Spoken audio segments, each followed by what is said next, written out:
ছয়তলার ছাদে গড়ে উঠেছে সবুজের স্বর্গরাজ্য।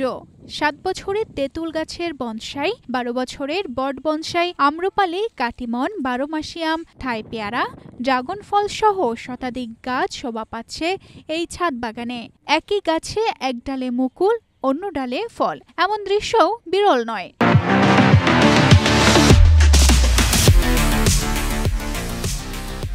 এছাড়াও রয়েছে নানা রকম চোখ জোড়ানো মন মাতানো ফুল।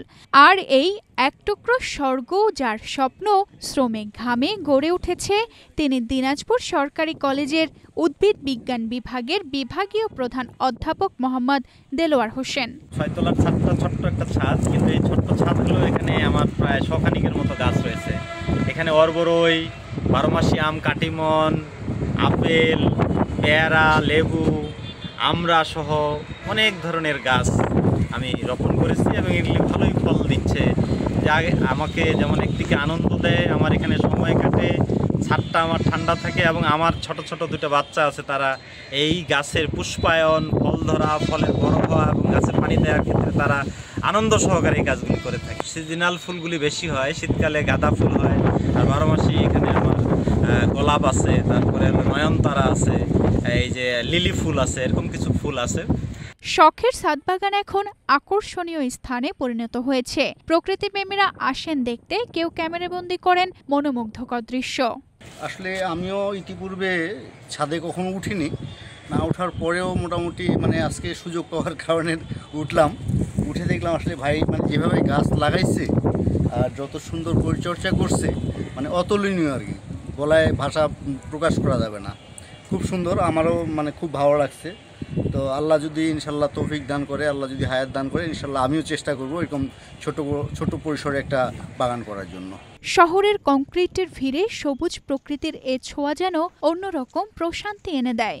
নিরাপদ ফলের যোগান থেকে শুরু করে নিরিবিলি পরিবেশ, সবকিছু মিলিয়ে এই ছাদ বাগান এখন অন্যরকম দৃষ্টান্ত।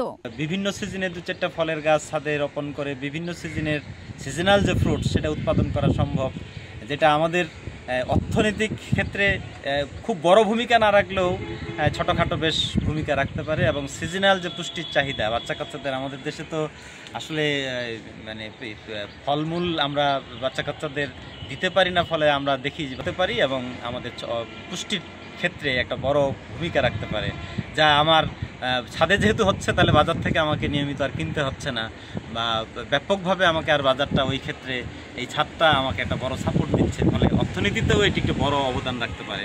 কারণ আমাদের ঢাকা শহর সহ অন্যান্য জেলা শহরগুলিতে যত বিল্ডিং রয়েছে, প্রত্যেকটা বিল্ডিংয়ে যদি আমরা এরকম সবজি ও ফলের বাগান করার ক্ষেত্রে আমরা ব্যবহার করতে পারি, তাহলে নিঃসন্দেহে একটি বড় ভূমিকা রাখতে পারবো। গবেষণা, বিনোদন বা স্বাস্থ্য সচেতনতা, নানা কারণে শহরে ছাদ বাগান গড়ে উঠছে প্রতিনিয়ত। তবে দিনাজপুরের এই অধ্যক্ষের ছাদ বাগান নিঃসন্দেহে দৃষ্টিনন্দন এক অনুকরণীয় উদ্যোগ। সবুজে ভরা এই ছাদ বাগান শহরের জীবনে এক টুকরো স্বস্তির নাম। তানজিদা রহমান, ইনায়া, বাংলাদেশ প্রতিদিন।